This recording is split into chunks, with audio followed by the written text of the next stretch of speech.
Selamat malam teman-teman.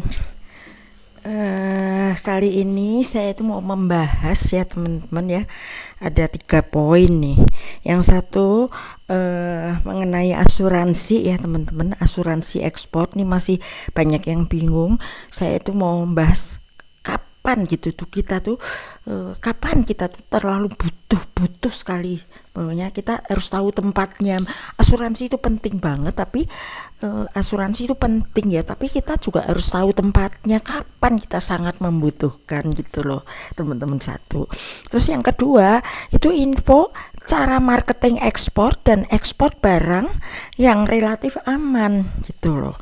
Terus ketiga, info peluang pasar dan belajar penanganan produk ekspor gitu. Karena kalau kita ngikutin, saya kan banyak sekali ya bahas video ekspor tuh kan banyak sekali, dan kita tuh nggak bisa langsung begitu kita tahu teorinya sekali terus langsung instan kita bisa, nggak teman-teman.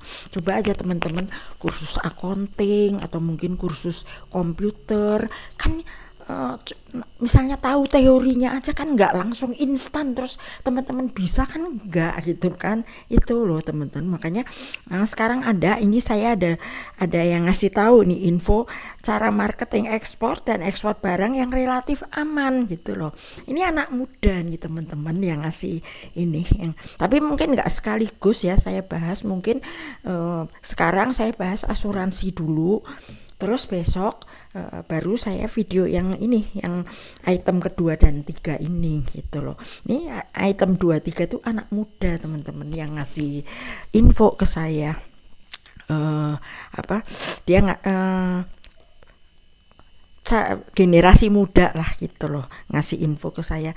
Saya bersyukur sekali, berterima kasih sekali gitu loh, ada anak muda yang ngasih saya gitu loh ini ngasih info. Karena kalau ngikutin yang dulu ekspor yang saya pernah ini tuh memang nggak bisa instan gitu loh teman-teman, kan ada orang yang pengen cepet gitu kan. Nah ini ada anak muda nih yang ngasih ke saya gitu loh.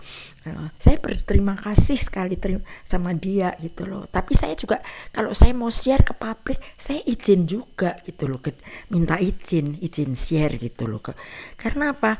Karena orang tuh kan biasanya kan keberatan ya kalau dia punya ide gitu ya, terus di share ke banyak orang tuh ada yang keberatan teman-teman. Karena apa? Karena kan peluang dia jadi kecil, karena kan yang bersaingnya dengan orang banyak akhirnya kan gitu.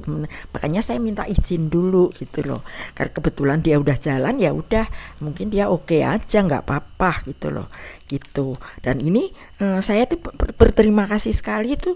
Sekalian saya mau ini mungkin di sini ada viewer yang kebetulan muridnya Pak Adi Gunawan ya, influencer ya.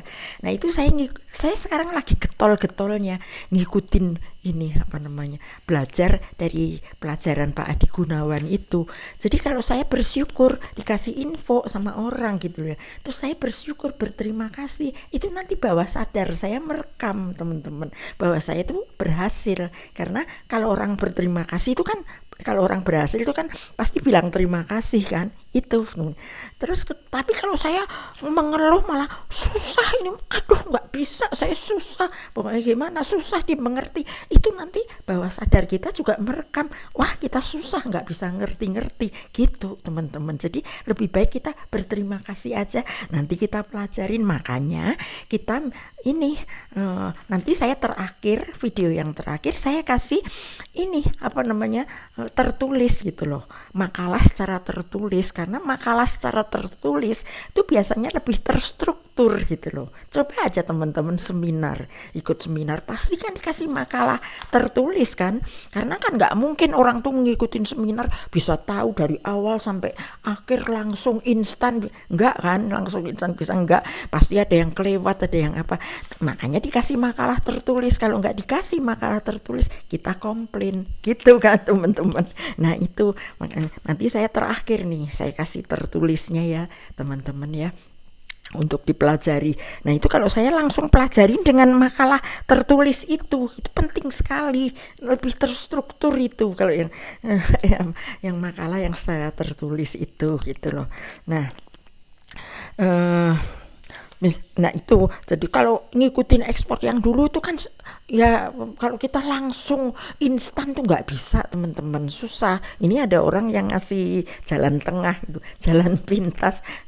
Bagus kan, kita bersyukur ya, berterima kasih teman, supaya kita juga berhasil gitu loh. Nah, kalau yang ngikutin yang dulu kan, aduh kita tuh harus apa namanya, agak lama juga karena apa, kita harus apal semua gitu kan, nggak mungkin bisa instan teman-teman. Coba aja teman-teman kursus accounting atau kursus komputer gitu kan nggak bisa instan langsung bisa, harus praktek segala macam kan teman-teman. Itulah, ini ada yang ngasih jalan pintas ya, besok nih videonya. Nah sekarang saya masalah asuransi dulu gitu loh. Asuransi asuransi karena kita harus tahu asuransi itu penting, tapi kita harus tahu ini apa namanya, menempatkan diri gitu loh, harus tahu tempatnya gitu loh. Kapan kita tuh membutuhkan gitu loh, kapan kita membutuhkan asuransi ini. Satu lagi ya yang ketinggalan tadi, saya soalnya lagi getol-getolnya nih belajar dari Pak Adi Gunawan, dari ininya apa pelajarannya Pak Adi Gunawan. Satu lagi, kalau kita dapat info dari orang lain, kita share lagi info itu, semakin kita kalau kita share ke orang lain tuh kita semakin banyak dapat info, karena orang memberi itu pasti menerima gitu loh teman-teman. Jadi bukannya kita kalau memberi info terus kita kehilangan, enggak, kita malah menerima lebih banyak lagi. Itu saya. Nah itu kan kalau orang bicara suka lupa, tapi kalau di teks makalah teksnya ya, makalah tertulisnya enggak, pasti lebih terstruktur gitu loh teman. Nah sekarang saya mau bicara soal asuransi ya teman-teman ya. Asuransi itu ada macam-macam sekali teman-teman, kan mungkin juga sering ya diteleponin sama perusahaan asuransi ini itu, macam-macam sekali produknya kan. Dulu pertama kali kan cuma Jasara Harja ya dulu, kalau sekarang kan udah berkembang banyak. Nah sekarang kalau asuransi di ekspor itu tuh ada asuransi ekspor. Asuransi ekspor tuh yang diasuransikan tuh nilai invoice-nya. Jadi nilainya itu. Jadi kalau kita, jadi ibaratnya gini, kalau kita ekspor terus nggak dibayar gitu sama bayarnya atau gimana, mungkin bayarnya licik atau gimana, terus kita nggak dibayar gitu ya. Nah itu kalau kita bayar premi, pokoknya kita mengcover itu ya, itu terus kita bayar premi itu, kita bisa klaim gitu loh ininya, apa namanya, bisa klaim yang nggak dibayar itu, kerugian kita itu. Tapi kalau saya nggak berani, dulu juga saya sering ditawarin itu, tapi kalau saya nggak berani ngomong gitu sama majikan saya, karena apa, saya udah tahu jawabannya gitu. Kalau saya ngomong, saya minta gitu, Pak ini tutup aja supaya nanti kalau nggak dibayar kita bisa klaim gitu sama asuransi, itu saya nggak berani ya. Ini taruh aja gini teman-teman ya, umpama kita tuh ekspor 1 juta US misalnya ya. Kalau 1 juta US, 1 US-nya misalnya kursnya 15.000. Terus jadi kalau 1 juta US kira-kira 15 M ya. Nah, preminya kan kita harus bayar premi kan. Preminya tuh misalnya 2% gitu rata-rata ya, ada yang 1,8, ada yang 1,5, kita mesti ngacak nanya-nanya kemana-mana semua asuransi ya. Kalau kita taruh aja 2% gitu, 2% kali 15 M itu berapa, saya nggak tahu persis, lupa gitu loh berapa persenannya tuh lupa gitu. Taruh aja misalnya 2%. Nah itu 2% kali 15 M berarti kan 300 juta, kita harus bayar 300 juta untuk bayar premi asuransi. Kalau saya bilang ke direktur saya nggak berani, karena saya udah tahu jawabannya pasti gini, apaan saya suruh bayar 300 juta, jadi saya bayar kamu buat apa gitu pasti direktur saya. Ya kamu aja kerja yang benar, jangan sampai salah, jangan sampai nggak dibayar, pasti gitu direktur saya. Ya kan rugi ya teman-teman, kita masa tiap kali ekspor kita harus bayar segitu premi kan, sedangkan dia udah bayar pegawai gitu untuk bagian ekspor itu, untuk khusus menangani ekspor. Kenapa dia mesti bayar asuransi lagi ya, orang juga nggak mau, pasti marah kan. Makanya saya sih nggak berani kalau.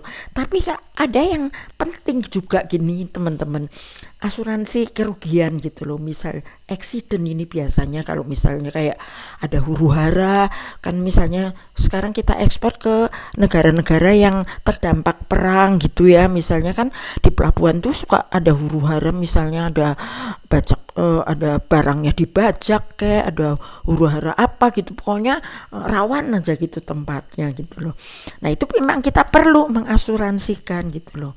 Terus nah semakin tempatnya tuh rawan gitu ya, semakin rawan tuh semakin mahal gitu loh nilai asuransi, karena kan dia riskan gitu ya.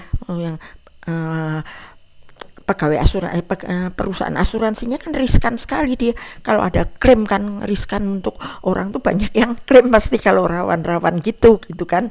Nah, misalnya kalau enggak kapalnya dibajak mungkin kan bisa aja tenggelam apa terus kecelakaan pokoknya di kapal kan bisa lah kejadian ya. Tapi jarang sih. Kalau Tanjung Priok sih saya rasa sih aman. Selama saya kerja belum pernah di Tanjung Priok tuh ada kerusuhan gitu, selama saya ada barang saya aman terus gitu loh. Saya pernah ini apa namanya, biasanya orang yang mengasuransikan barangnya itu tuh orang yang berkepentingan tuh ya buyer gitu, pemilik barang itu. Kalau eksportir misalnya barang udah on board ya udah, dia tuh udah nggak memiliki barang itu kan. Itu saya udah pernah cerita mengenai negotiable bill of lading. Itu kan bill of ladingnya itu kan yang pemegang bill of lading itu kan yang memiliki barang, yaitu buyernya yang punya kepentingan. Tapi kadang-kadang tawar-menawar terus jadi nilai CIF kan, CIF cost and freight and insurance. Nah insurance-nya kita yang cover. Nah kita include di situ kalkulasinya di unit price, tapi jarang sekali karena si buyer dia yang punya kepentingan kan, biasanya dia yang pengen nutup asuransi gitu di sana di negara dia. Karena apa? Karena kalau ada apa-apa klaimnya gampang kata dia gitu kalau di sana gitu loh. Kalau di Indonesia nutupnya nanti susah katanya, kalau ada apa-apa klaimnya susah kata dia gitu sih, kata buyer ya. Terus itu kalau ada klaim. Lah kalau nggak ada klaim misalnya kan perusahaan asuransi kan untung kan, dia bayar preminya itu kan untuk keuntungan si asuransi kan. Nah buyer tuh nggak mau, ada yang nggak mau gitu loh. Dia pengennya tuh yang diuntungkan perusahaan asuransi di sana di negaranya dia nggak mau nguntungin perusahaan asuransi di Indonesia gitu. Aneh. Saya pernah ada ini ya, saya pernah bikin video mengenai kasus mengenai asuransi. Nanti saya ini ya teman-teman, saya kasih linknya di description, nanti teman-teman ini aja. Nah saya kira sih cukup di situ. Nanti besok saya bikin video lagi mengenai yang poin 2 dan 3 itu ya teman-teman. Nah sampai di sini dulu teman-teman.